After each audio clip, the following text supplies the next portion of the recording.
Bonjour, je vais vous présenter le cartoflage SDLV Le Japon. C'est un logiciel créé par Jacques Muniga. Pour démarrer, il suffit de cliquer sur le bouton Envoyer qui se trouve au centre de votre écran. Ici. Et voilà.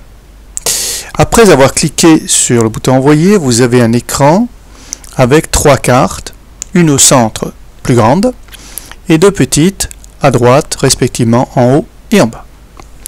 En passant votre souris sur la carte du Japon, vous verrez apparaître en haut à gauche le nom des préfectures que vous survolez et quand on aura fait des cartes, les valeurs de chaque préfecture. Idem pour les petites cartes. Voilà. Et voilà. Ce logiciel, grâce à ces boutons carte 1 et carte 2 qui se trouvent en haut à gauche, vous permet de créer carte 1 des cartes thématiques avec des plages colorées, on va le voir tout à l'heure, bouton 2, carte 2, des cartes thématiques avec des cercles proportionnels. Évidemment, les deux se superposent pour une meilleure analyse.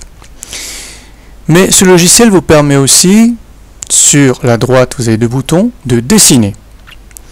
Vous pouvez dessiner effectivement sur la carte centrale, comme aiment à faire tous les enseignants sur les cartes murales. À la différence près, c'est qu'ici, vous pouvez recommencer des milliers de fois, vous ne détériorerez jamais le matériel. Et en dessous, vous avez un autre bouton, porte-nom couche. Ce sont des couches superposables à la carte et qui vous permettent de mieux présenter le cours à vos élèves et pour les élèves de mieux réviser à la maison. Des couches par exemple, superposer les villes, superposer les trajets des typhons, etc. Nous le verrons tout à l'heure. Pour cette démo, nous souhaitons vous donner une démonstration, vous présenter une démonstration sur le fait comment peut-on aux élèves démontrer quelles sont les limites de la mégalopole dont on parle au collège et au lycée. Pour ce faire, nous devons bien sûr, qui dit mégalopole indique forte densité, créer des cartes des densités. Carte des densités, carte thématique, bouton 1, nous cliquons dessus. Après avoir cliqué sur ce bouton, vous avez plusieurs catégories qui s'offrent à vous. Densité, population, encore population, économie, environnement, etc. Ce sont toutes ces catégories de cartes que vous pouvez construire. Pour notre propos, nous prendrons les densités de 1893 à nos jours. Nous cliquons dessus. Nous avons un autre écran qui nous donne sur la gauche toutes les cartes disponibles dans ce cartoflash. Sur la droite, pour le moment, vous lisez informations sur les sources statistiques. En passant votre souris sur l'édite carte, vous avez systématiquement la source qui a permis de créer cette carte, qui s'inscrit donc sur votre droite. Au centre, vous avez 3 tableaux. Le premier, un tableau de couleurs, qui va vous permettre de choisir le coloris de votre carte. Juste en dessous, un nombre de paliers, puisque les cartes se construisent avec ce logiciel en 3 paliers, 4 et 5. Et enfin, un dernier tableau qui n'est pas interactif par vous-même, puisqu'il va récapituler tout ce que vous aurez fait, tout ce qui permet de faire une carte thématique. À savoir, pour une carte thématique, il faut un thème, vous le choisissez dans la liste à gauche.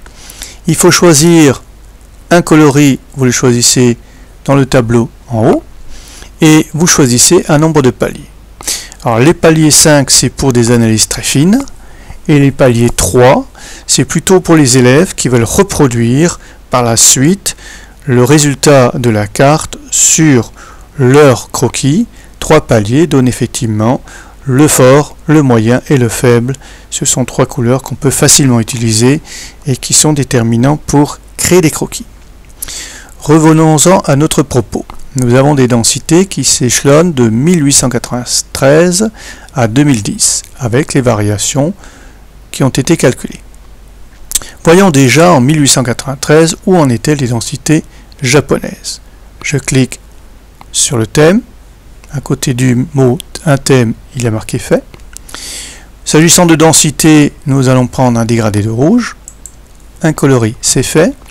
Et pour une analyse très fine, nous allons prendre 5 paliers. Le nombre de paliers, c'est fait. Une fois que vous avez fait vos choix, il vous suffit d'appuyer sur la petite flèche qui s'agit dans l'océan, en haut, ici. Et voilà votre carte. La carte a été créée, vous avez le titre en haut, vous avez la légende sur votre gauche, et on s'aperçoit tout de suite que finalement, cette mégalopole dont on parle aujourd'hui se dessinait déjà en 1893. Nous allons le comparer bien sûr à 2010, c'est 2010 qui nous intéresse. Mais on peut conserver cette carte du centre, ici créée, en la dupliquant soit dans une petite carte en haut à droite, soit en bas, au choix. Pour cela, il suffit de cliquer sur le bouton duplication. Et voilà. On vérifie bien que c'est la même carte. C'est la même carte, les valeurs et les préfectures s'affichent. Nous allons maintenant nous attacher à la carte des densités de 2010. Même propos, nous prenons densité, et cette fois-ci, c'est 2010 que nous choisissons. Même coloris, même palier, et nous appuyons sur la petite flèche. Voilà. En fait, la mégalopole qui se profilait déjà en 1893 s'est affirmée en 2010. On la voit bien ici se détacher du Japon. Alors pour bien le matérialiser pour les élèves, nous pouvons le dessiner. On clique sur le bouton dessin. Voilà. Pour dessiner, il faut un trait. Mais avant de choisir le trait, la forme ou le texte, voire le remplissage, on choisit une couleur. D'ailleurs, ça clignote. Prenons par exemple la couleur rouge. La couleur rouge se décline en 3 tons, faible, moyen, fort. C'est le crayon. Vous appuyez fortement, moyennement ou faiblement. Nous allons prendre le ton fort. Voilà, et nous avons ici l'exemple de la couleur que ça donne. On peut passer à faible pour voir la différence. C'est presque rose. Donc voilà, nous prenons le ton fort. Nous voulons tracer un trait, exactement 2 traits. Nous cliquons sur le bouton trait. Nous choisissons le crayon pour dessiner ce trait.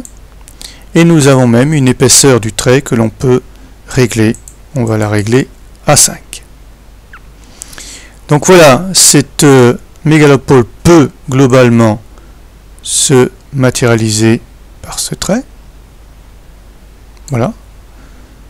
Au nord, au sud. Voilà.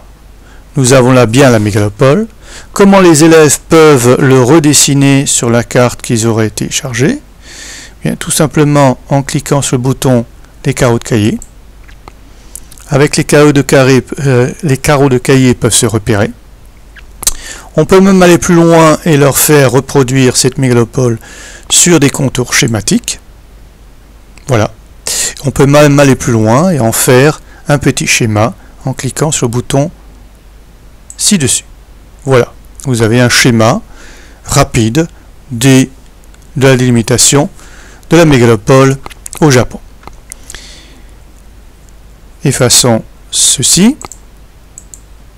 Revenons tout simplement à notre carte et utilisons cette fois-ci le bouton couche pour montrer que finalement dans cette mégalopole se trouvent les principales villes. Nous avons ici toute une série de couches superposables. Alors attention, le petit bonhomme ici est très en colère et vous le dit. N'ouvrez pas toutes les couches en même temps. Ça n'a aucun sens, ça ne ferait que vous perturber. Il faut ouvrir les couches dont vous avez besoin et lorsque vous n'en avez plus besoin, vous les refermez. Donc pour le moment, trajet, des typhons, risque tsunami, tout cela ne nous intéresse pas. Nous voulons simplement savoir si les principales villes japonaises se trouvent bien dans cette mégalopole. Nous choisissons donc ville importante. Cliquons dessus.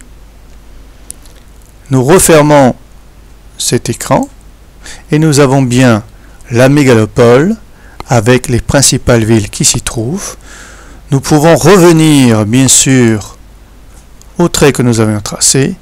À l'intérieur de ce trait, limite nord-sud, nous avons le maximum de villes qui s'étalent d'est en ouest. Voilà. Ce logiciel est utilisable pour les classes de collège, pour les classes du lycée.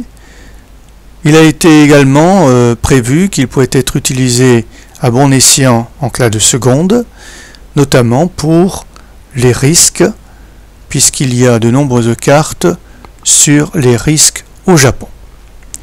Je vous remercie de votre attention.